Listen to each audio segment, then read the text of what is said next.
What's up guys, Anthony with Real American Outdoors, and today I'm going to do a little quick tip on how to hook up your rototiller for your case, your 400 series cases, and also your 200 series cases. It's going to be very similar. Specifically today I'm using the J74 Rototiller, so let's get to it. Okay, specifically for my tractor, I'm using the 3-point hitch.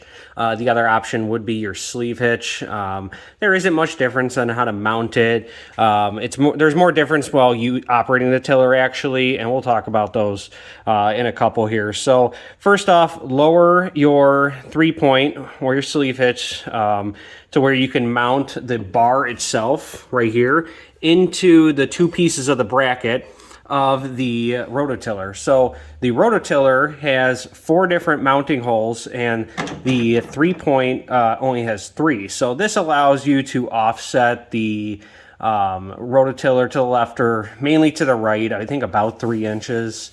It's just for better control while using the rototiller. So I generally keep mine in the 2 middle. So what you're going to want to use is a hitch pin of some sort.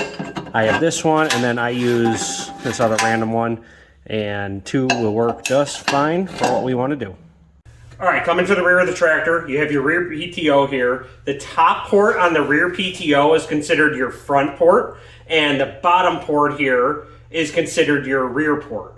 So if you move over to the rototiller itself, the bottom port right here, or the closest one to the front part of the rototiller, is your front port right here. And then if you look at the top one here, the one closest to the rear is considered your rear port.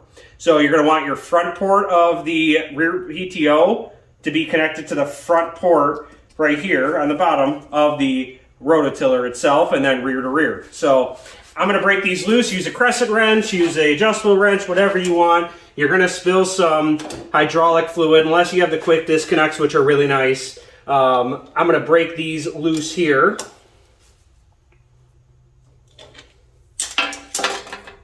All right, so I'm going to let this undo this really quick. I'm using gloves here because it is messy. We're going to break this one.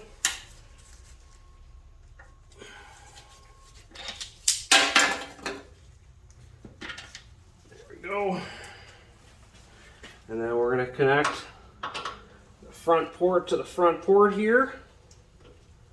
Again, put something underneath the mat so you're not spilling hydraulic fluid everywhere. It's not a good thing. And then the rear to the rear. Just make sure the hoses aren't going to get caught up in anything and they're able to freely move on their own when you're lifting the rototiller up and down. Then go ahead and tighten them. You just want them hand tight.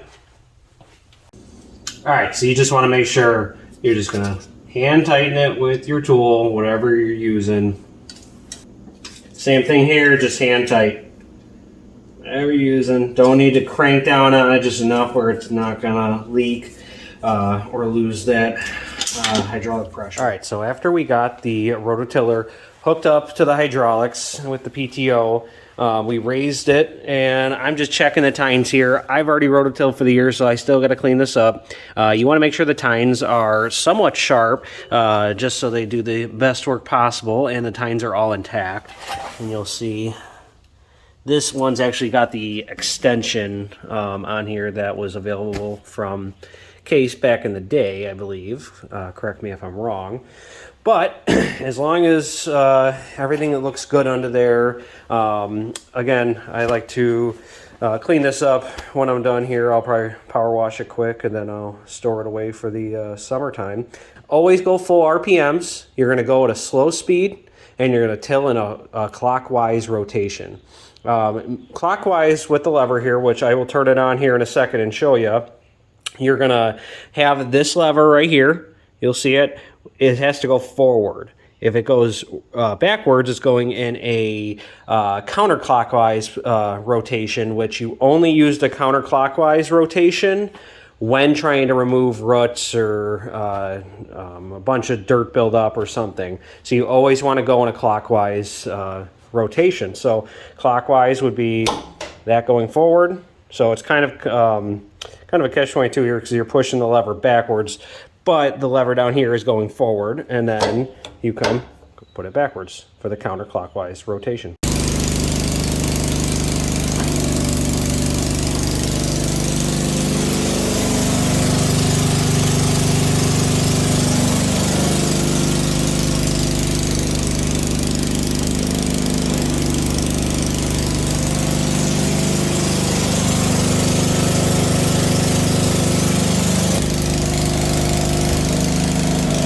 All right, so while you're using the rototiller in your garden, you want to be in a float position while you have a 3-point hitch. Now with the sleeve hitch, you do not need to be in the float position. But, so I have the 3-point hitch here. So obviously this is lowering it. As you can see, I'm lowering it as we go. This would be raising it.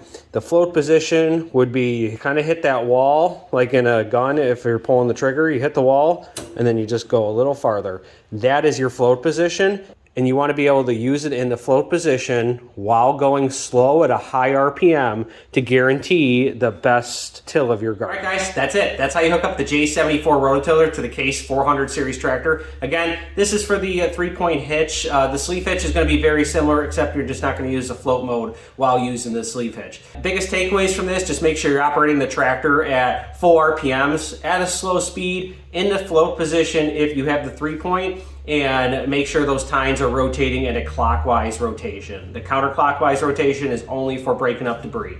So if you guys have any other questions, please put them in the comments section below. Check out all of our other Case 400 series videos. And if you guys like anything fishing, tractors, auto, 2-8, or freedom, check us out at realamericanoutdoors.com. Thank you guys for watching. We'll see you next time.